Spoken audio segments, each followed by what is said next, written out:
it off, Jeff? Yes. Welcome everybody, and I think we'll probably have people joining us as we move forward into this. I want to thank everybody for joining us today, and it gives me great pleasure to introduce our founder and CEO, Doug Brunke. He's been doing this for over 5 years, right, Doug?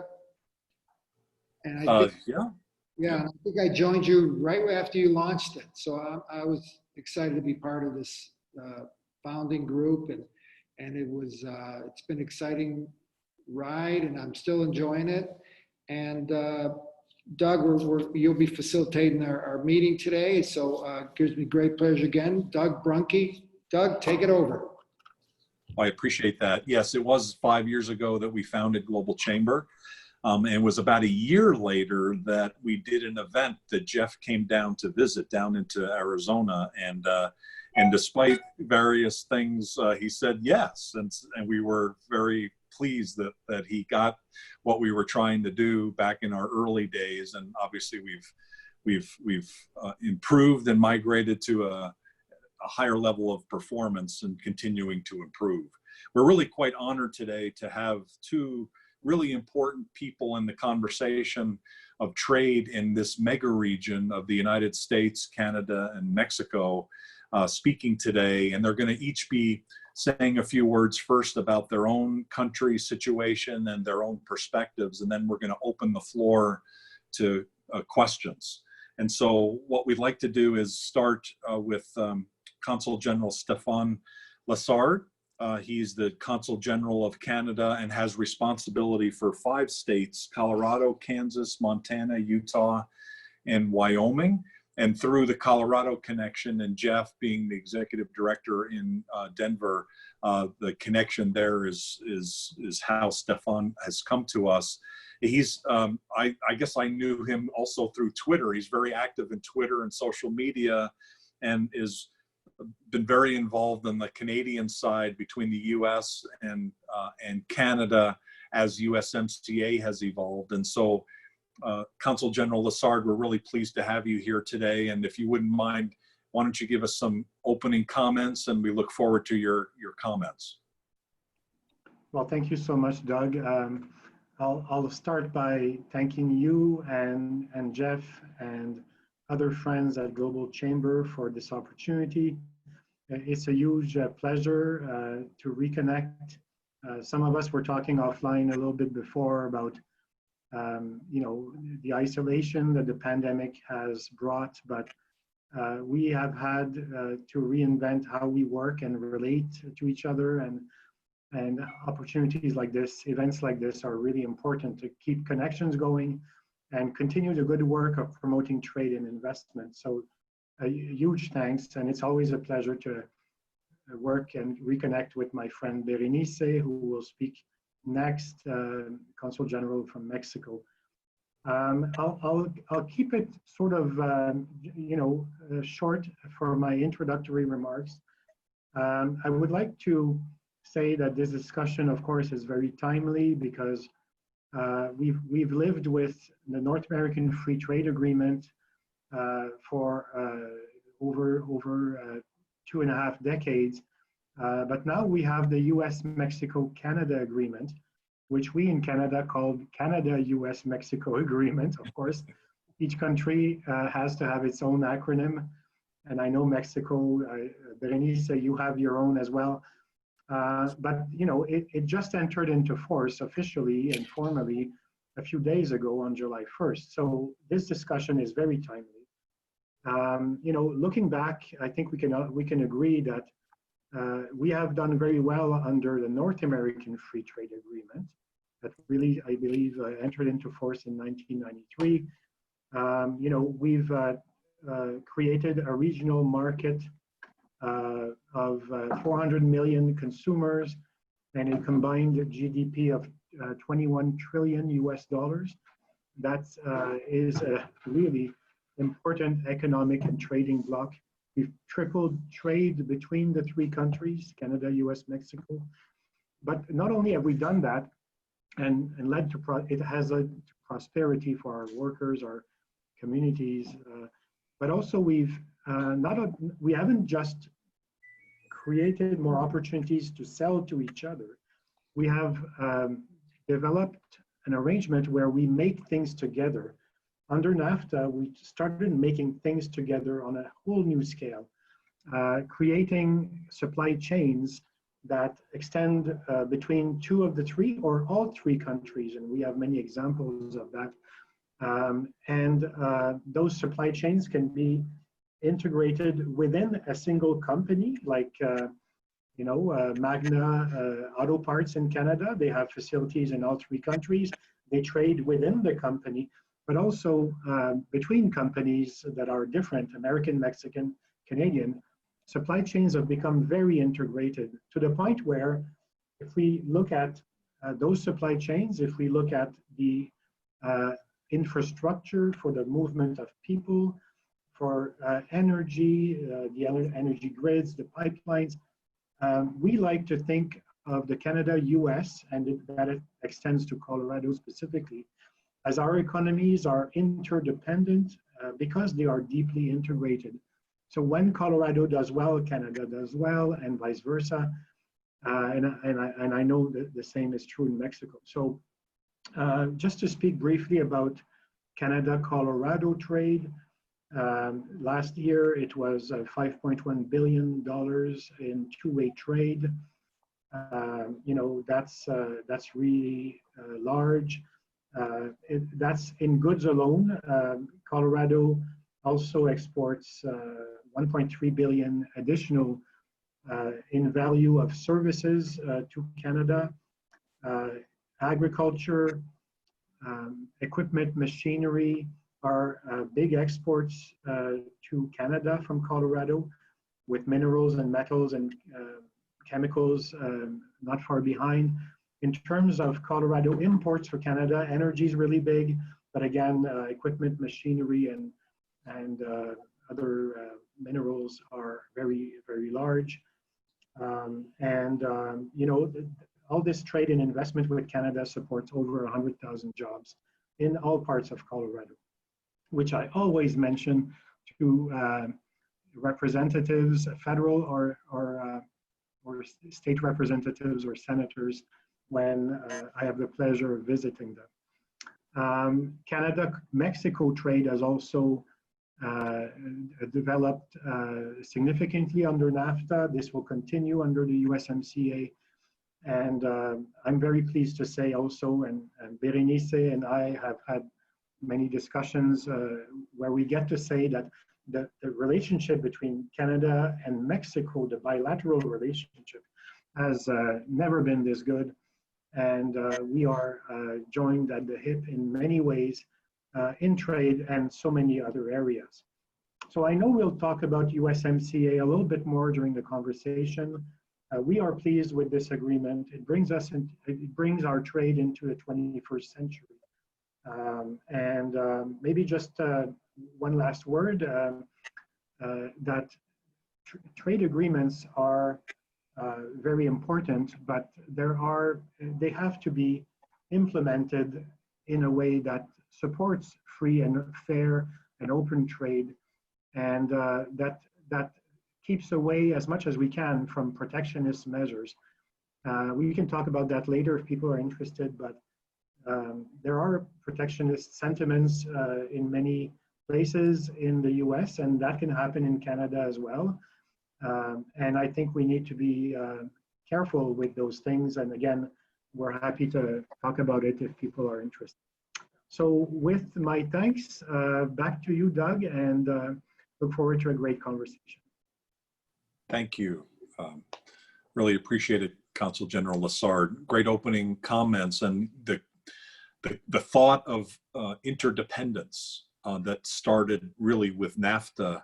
No matter who was in power for both countries or for any of the countries, that the products being made had parts from each one of the three countries, and we started to really think of it as different states almost in terms of making it that easy. And so you touched on something about the great accomplishment really that NAFTA was, and now the refinement of it through the new agreement.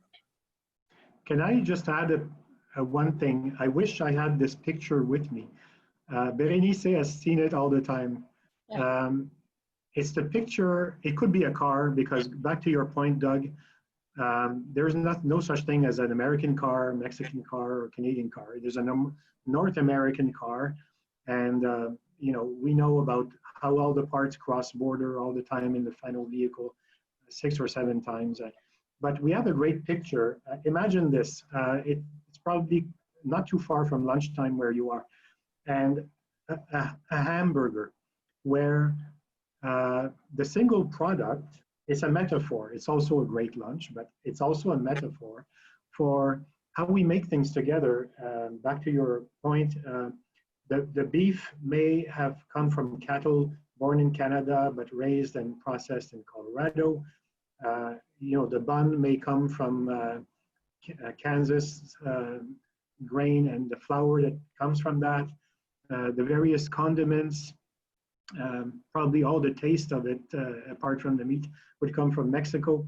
And there's the vegetables and others. And together we make great things. Tasty products, absolutely, all in. And some of the greatest examples of that are between the US and Mexico as well. And I know, for instance, I think it's automotive, where the thought is that parts cross the border 7 times during the fabrication of certain elements of automobiles. And so Consul General Berenice Rendon Talavera is our next speaker, and she can talk to that. And more broadly, Consul General Rendon has a very international background. She has served in Cuba and El Salvador and Ukraine. She's been awarded in the country of Italy, and now she's living and working in a foreign country called Colorado, and covers the states of Montana and Wyoming. And I've been to Wyoming, and Wyoming is another country for sure. So Consul General Rendon, thank you for your time today, and we look forward to your opening comments as well. Thank you, Jeff, and all of you for the invitation to participate in this very timely discussion, as Stéphane mentions, since the USMCA just went into effect July 1st. But mostly our president is today meeting with President Trump because of USMCA. And before I start with that information or those comments, I always like to add that beautiful hamburger that Stéphane just mentioned, it's much better if you put the Mexican jalapenos and Mexican avocado. And besides, the meat most likely was done or manufactured in plants by Mexican workers in the United States. So that shows us also that not only is the integration on the trade and investment issues between Canada, the United States, and Mexico, but also for Mexico, NAFTA brought a more intertwined community with the 3 countries, but mostly the US, because of the huge trade that we have, investments, the community, Mexican community in the US, that with COVID was working on the supermarkets, on the fields, on the meatpacking industry, and all over the place as essential workers. So it's many things that unites Mexico and the United States, that integrates Mexico and the United States, and of course, Canada also. But we have a big country between Canada and Mexico that we need to kind of maneuver to get closer. But we have a great relationship with Canada also. We have immigration issues, environmental issues, all the bilateral agenda goes through the great relationship that we have with both countries.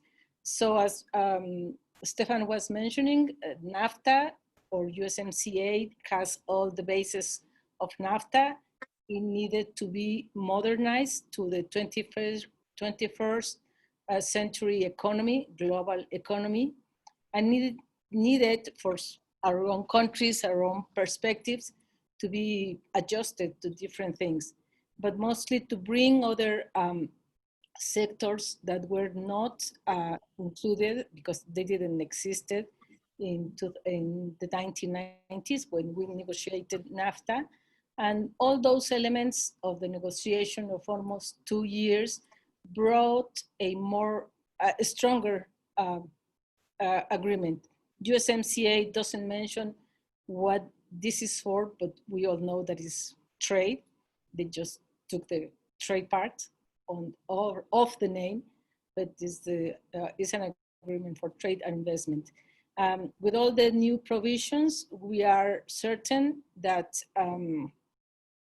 it will build a more integrated region of North America. And that's the purpose of the trip of President López Obrador to Washington today. And he's going to have, or he actually had right now, is meeting with President Trump to talk about trade, investments, and other issues that we have between Mexico, the United States, but mostly the USMCA. That was the purpose of the trip. Of course, it was not possible that Prime Minister Trudeau was in Washington either, but there was some communication between our president and Prime Minister Trudeau also to sign out the effect of the USMCA entering in effect July 1st. So Mexico is not only the last year, it became the first trading partner of the United States because of the different aspects of the measures taken by the US government towards China, towards Canada, towards Mexico also on tariffs and other things. But still the relationship and the integration is very strong between our three countries. And we, as bilaterally, we cooperate on so many issues: education, borders, security, border trade, all sorts of things that we have in our bilateral agenda, Mexico and the United States. And for Colorado, 2018, trade with Mexico, between Mexico and Colorado, reached its highest point with $2.8 billion of trade. But last year, 2019, for the preliminary numbers that we have, it went down a little bit to $2.5 billion in trade. The main product that is traded between Mexico and the United States and Colorado, excuse me, is meat, and that we have a huge market there. We have also exports out of Colorado of dairy, cheeses, especially, but all other manufactured products, electronics, and so many things. But agriculture is also another sector where we are growing. And we hope that with USMCA, this will increase between Mexico and Colorado trade.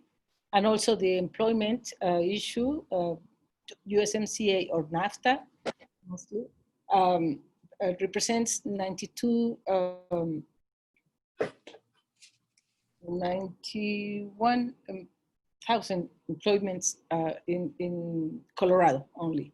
So we have also NAFTA triggered more investments of Mexican companies in the United States, and in Colorado is not the exceptions. We have not the exception. We have Cementos Chihuahua, Cemex or Cementos Mexico, Bimbo, Sigma, Qualun, and other different small companies that are trying to participate in the market in Colorado also. So we hope that we will have more businesses between the great state of Colorado and Mexico. Thank you. Thank you for your comments. And now we're going to open up the floor to questions. So if you have a question, either put it in the Q&A box or send it to info@globalchamber.org, and we'll answer those along the way. We already have some teed up, and so just fill those in as we go, and then we're going to wrap up in about 30-35 minutes. So the first question, we're going to peel back the jalapeno pepper a little bit regarding what's actually happening in the countries. You know, we've got the two things with the trade deal, and we've got a pandemic going on in each one of these three countries. And so, Consul General Rendon, I'm wondering, you know, could you give us kind of an update on the situation with the pandemic there? And eventually, we'd like to talk more about some of the business opportunities we should know about in Mexico. But could you start maybe with the situation with the pandemic, how it's being handled, and what your expectations are? Yes, well, the thing that happened and that it had an effect on trade between Mexico and the United States was that the contagion was first in the United States, and we started like 2 months, 1 month and a half, 2 months later on. But since the United States closed many plants, the governments also closed activities, there was a different stage of the pandemic and the measures taken between Mexico and the United States. We started around March or April, and in some locations, for instance, first in Tijuana was one of the first places where we have the contagion or the pandemia, and that brought some closures of the plants in Mexico. The supply chain of products between Mexico and the United States stopped because of the closures of plants in Mexico. And also there was a difference of what essential industries were in Mexico and the United States, and how they either kept working or stopped working. And so that make a little of a difference in the supply chain of products. Right now, Mexico is at its peak of the contagion. We are having a strong effect or impact in some areas, but mostly the metropolitan area, Mexico City, of course, is the most populated area. And well, the government has been working to try to assist all the people that had the illness. And we have a lot of cooperation from the United States, especially on the issue of the respirators and all this medical equipment that it's needed. Fortunately, we haven't had that big problem of the hospitals at full capacity, because we have been preparing even before it started in Mexico, but still the impact is a heavy one. And that, as I mentioned, has had an impact on the production plants, but also on the economy as a whole in Mexico. Right now, the government, and since March, the government is not working at full capacity, only with certain people working in certain areas, but mostly people were staying at home until the end of May. And right now we're starting to initiate again all activities. But since there was a disruption of the supply chain of production, the United States companies started trying to get activity back to production. But Mexico has been has emphasized that we need to take care also for the health of the workers. But right now, some especially in the auto industry, and I understand the aerospace industry or sectors in Mexico, resume all activities, so we could have a more coordinated production between Mexico and the United States. I think that's about it. Okay, very good. I'll come back to you in a moment. I wanted to ask Consul General Lessard the same question. What's the situation there currently? What are some key factors that we should be knowing about? Are you on mute? Oh, well, yeah. Thank you for that.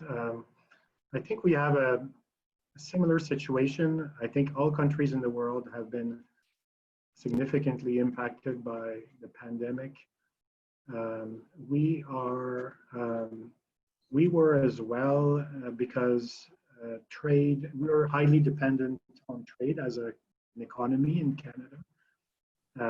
And economic activity within our own country slowed, of course, with all the confinement measures and the identification of which sectors had to go on pause and which ones could continue, the essentials, quote unquote, sectors.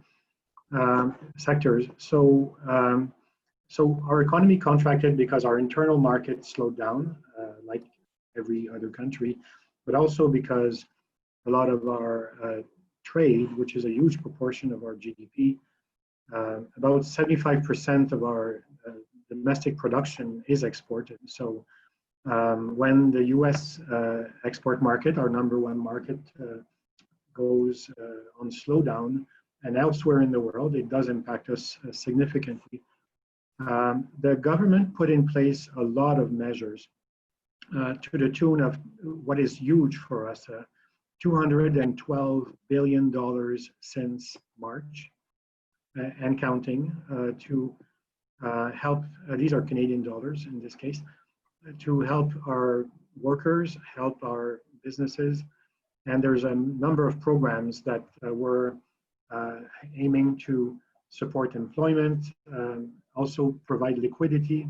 In fact, there has been direct support to wages for businesses to get support to pay wages, but also other forms of liquidity mechanisms are available to industries. I mean, the projections that the Minister of Finance introduced today are that, you know, year in, year out, our deficit annually is about 20 to 30 billion, maybe more. This year it will be 343 billion Canadian dollars. Before, and the previous projection was 34 billion, just to give you a sense. I think we're in, all countries are dealing with this. The expectation is that our GDP will shrink by close to 7% this year, as opposed to you know, a slight increase that we were planning, expecting. We expect, in fact, that the economy will decline more in 2021, which is our fiscal year that we're currently under, more than twice as much of a decline as had occurred after the 2008-9 global financial crisis. So to give you a sense of scale for Canada, it is very large. However, the projections are that our economy will bounce back by 5.5% next year. And our unemployment rate was recently about 14%. It's going down now slightly, and we expect it to return to pre-pandemic levels by the end of 2021. We have, like the US has done with Mexico, Canada and the US have negotiated some border measures to keep people safe and still allow, these measures are intended to allow, you know, business travel and the movement of goods to continue. We haven't heard too much disruption at the border. I'd like to know if, in fact, people on the you know, participating in this session have other information. We're always happy to hear about this. But as far as we know, you know, the legitimate movement of people and goods across the border has, the volume have gone down because trade has gone down, but there haven't been too many issues with the border restrictions. Those are still in place until July 21st. They may be extended further. We also don't have information indicating major disruptions in the supply chains. again, the volume of trade within supply chains that are established probably will go down and will recover, but disruptions in supply chains involving Canada, we haven't heard, very, dramatic negative stories. And again, we'd like to know if there are things that are happening that we are not aware of. So I'll leave it at that. Dramatic impacts, but a planned recovery. And again, as we said earlier, trade will be for sure for us as a major trade-dependent economy. Trade in general with the world, but also the USMCA with Canada, with the US and Mexico will be a key element of our economic recovery. I see. So what I heard you say, Consul General Lessard, was that by the end of next year, the top line will look similar to what it had been. Don't let me put words in your mouth, but that's what I thought I heard. And so if that's roughly the case, what shifts are you expecting to see? Are there different industries that'll be more favorable, some others that will be hurt to be able to achieve that? And what does that mean for opportunities, business opportunities in particular? Thank you, Doug. I'll answer that in a second. I just want to clarify my thought on the impacts. I think the impacts of the significant recession that we are in right now will be felt for a long time. And I think that's what economists are saying generally in Canada, in the US and elsewhere. It took us many years to recover fully from the 2008 financial crisis. Developed economies, including Canada. I think that we're going to be we're going to be feeling the impacts of what's going on right now for several years, and I'm not an economist, so I won't hazard a guess. But we will be in the recovery side next year, is our expectation. But it's recovery from a deep trough, a deep valley, and so I think that recovery will have to continue for many years. I'll just leave it at that, I think. But okay, whether it's a V-shaped recovery or not, or U, or whatever we call it, the expectation is that we together will be on the upswing of sorts, however long it lasts, starting next year. It's our expectation.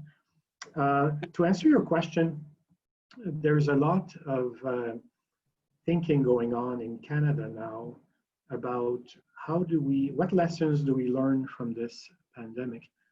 I know that there's a fair amount of attention, which I also see in the US, I'm sure it's also true in Mexico, about what lessons does it mean, this pandemic, from the point of view of our supply chains, our dependencies.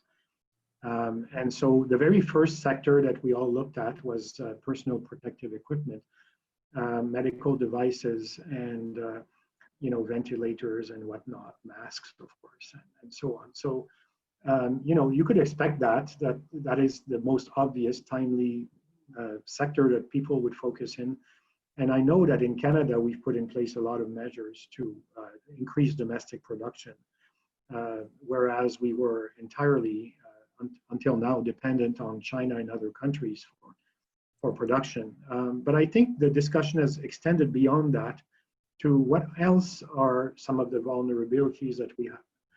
And I'm not quite sure of the details, but I know our industry groups, our chambers, and our governments, provincial and federal, are looking at what does it mean to be so dependent for quote unquote critical or essential goods on other countries that may be far away. And I flag that because I don't have all the answers, but I do want to acknowledge that there is a lot of that discussion and thinking going on in Canada. And I think also, having seen that elsewhere in North America, I think that this can also be an opportunity. So I can't point to specific sectors where we need to focus on because of that. I have some sectors I can suggest in a minute. for other reasons. But I think we need to be attentive to the fact that our business leaders are looking to nearshore, reshore, whatever, in several sectors. And this creates opportunities. And, you know, offices like mine, like Berenice's, and chambers like the Global Chamber can play a role in connecting people where they are having these discussions to create sturdier supply chains within North America, maybe to replace inputs from elsewhere, just because a lot of attention is being placed by business leaders to reducing risks associated with faraway suppliers, and including tariff and other protectionist measures that they want to hedge against. So I'll say that. And the other thing, though, I would say from an opportunity perspective, Canada, I think that there always are the traditional sectors, agriculture, energy, and I think there remains tremendous opportunities in those traditional sectors to grow trade. We are actively doing that every day. But I think because of the pandemic in particular, I think there's some opportunities for our governments. Our government has had to reconfirm the priority we attach to certain sectors. And I'll mention a few.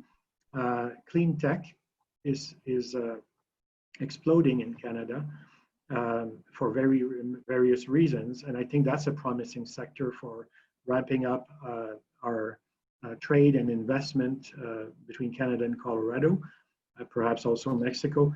I think anything to do with high tech, information technology area, to make it more specific, we have some exploding centers of expertise on artificial intelligence, machine learning in Canada, Montreal, Toronto in particular, and those are important. Toronto attracted more investment than Silicon Valley in the last couple of years, and employment in the high-tech sector in Toronto has just skyrocketed in recent years, with many US companies establishing centers of research or other facilities in the region. And you see that elsewhere in Canada. Vancouver and Seattle are so close, and so on. So I'll just mention those opportunities. We can unpack that a little bit more, but there's change going on because of the pandemic, and there's change going on in the global economy anyway.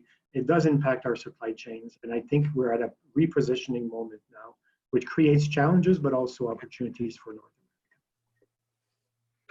America. This Friday, we have a conversation on artificial intelligence, and there's a company that's a member from Montreal.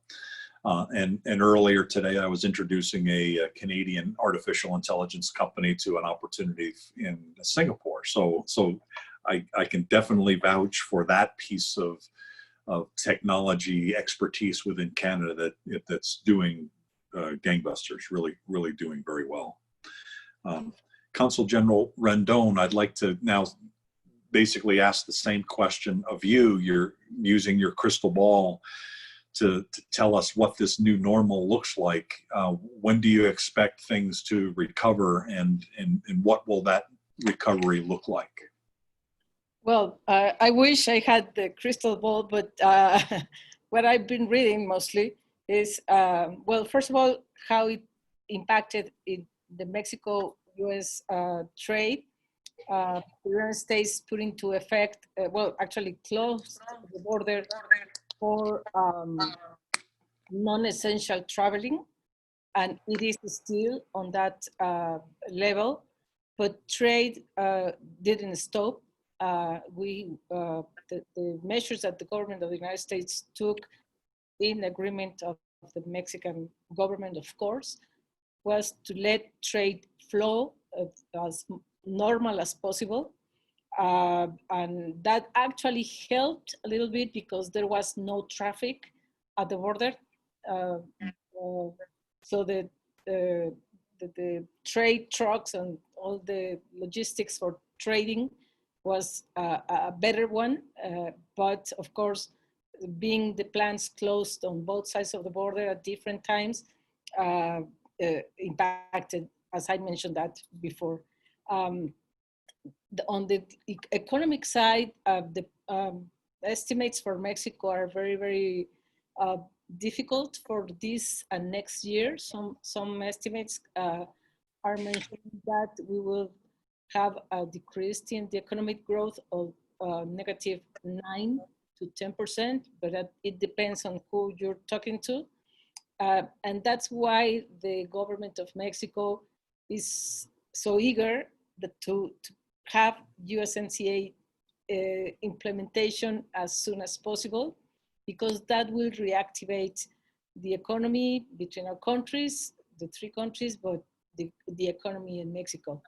I think there is, even though that USMCA brings or maintains that level of certainty that NAFTA had, COVID has brought more uncertainty than anything else.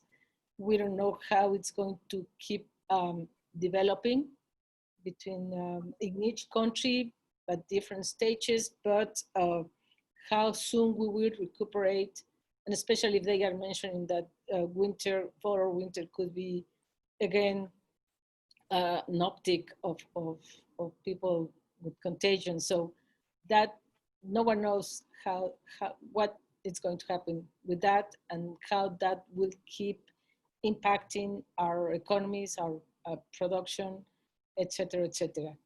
But at least, as I mentioned, some industries are already working, and the auto industry, which is very important, but of course, here in the US and in Mexico, I don't know, Canada, people are not buying cars, so that will be an issue that will, for Mexico, auto industry is very, very important, of course, you know that, and that's why all these tariffs and all these issues were imposed and agreed upon afterwards on USMCA. So we're trying to resume all activities to bring our economy back to as normal as possible, and if we could say that. But of course, there's different things that can come into effect. And let's not forget that the US is in an electoral year, and USMCA can have all the regulations established and everything, but we hope that there's no surprises. There was some last year, and new tariffs or new measures that could impact trade between us. So that's, I think that's how it's going to be for the next year, maybe we will have that negative impact on the economy. Got it. Does that create some opportunities? And what I mean by that is, are there investments that we should be thinking about in Mexico that might be a good investment today? And is the government encouraging investment in Mexico? And what is the government doing to do that? Well, right now with the visit of President López Obrador to Washington, that's the main purpose. That's the hope that there will be more investments now that we have our USMCA in effect. And also, according to what Stéphane was mentioning before, the dependence on other countries for medical equipment and all those things, there's possibility that there's relocations of plants into our region on the medical side for all this COVID or any other virus that can come along in the future. We don't know. So there might be some relocations of companies into our region. The fact that we have the origin aspect of I forgot the word in English, the rules of origin for the auto industry, there's a great possibility that some other companies will relocate also to our region so they can comply with those the percentages of the content or regional content, that's the word, for the auto industry that should, so we don't have more tariffs on the imports out of Mexico and the auto industry. And then we have the new sectors that are into the, that were integrated into the USMCA, as that they were not present in the 1990s. The e-commerce, more than relevant now that we communicate through these mechanisms, or that people are buying by internet many things, because it's not possible to go to a store, or we don't want to go to a store. But at the transborder trade, that could be a good a place to put into effect all these new provisions that we have. The other thing is that because of COVID, the guidelines coming out of the implementation of USMCA are not in place, because governments are closed or are working slowly than expected because of COVID. So we still need to have that, or the companies, the businesses, the investors need to know, as they say, the small print on the regulations, on the guidelines, so they can start working again on what the perspectives are. And also the USMCA has new provisions for small and medium companies that might be benefiting more from trade between our countries. And there are other issues: environment, financial services, intellectual property, the pharmaceuticals. There are other issues related to gender issues that might have an effect on the new areas that are in place in USMCA that could have an impact on more investments and more trade. Also, the energy sector was incorporated in USMCA. So there's a lot of possibilities, I think. And some of that is in more traditional industries, like in automotive. Didn't the Japanese, either one or more companies, decide to stay in Mexico rather than to relocate to the US? And they're actually raising the compensation level in Mexico at those plants. And so that potentially has a ripple effect throughout Mexico. I presume positive, right? Yeah, exactly. Some of the Japanese manufacturers even mentioned that they would prefer to stay in Mexico as their plants are, instead of relocating to the US. And even they are willing, I read something about in that sense, that they are willing to pay higher tariffs, but they don't want to relocate out of Mexico. But that also brings room for more investments to have the regional contact guarantee. If you have the plants in Mexico, and other companies, Mexican companies, then you can comply with that area.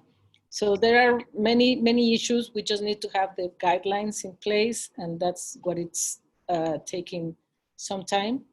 And I understand that some manufacturer or plant businesses, and I think in Canada they are requested also, Stéphane, probably you know more than that to give a more longer period for the guidelines to come out and to implement all the new provisions of USMCA because of COVID, that there hasn't been any time to finish all what has to be done. Interesting. Thank you.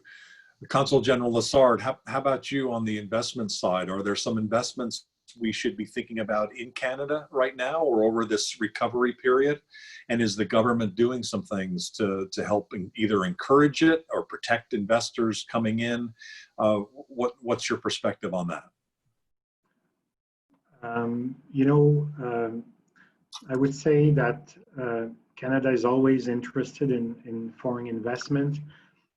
We have, like every country, some controls over some sectors that are considered strategic, for the country, where investment is welcome from some countries, perhaps less others. But generally speaking, Canada is always very open to investment. In fact, we think there's a lot of American investment, a lot of European, Asian investment in many sectors. There's a lot of people have from Asia in particular, for example, looked at the real estate opportunities in Canada, in the western provinces in particular, and British Columbia in particular, but elsewhere also, in the West and across the country. What I would say is there's opportunities for sure. If you look at other sectors like energy, the energy sector everywhere right now is undergoing a lot of turbulence. We all know that this is due to many factors, but it's certainly affecting the Canadian traditional fossil fuel industry in Alberta in particular. And there's other factors that relate to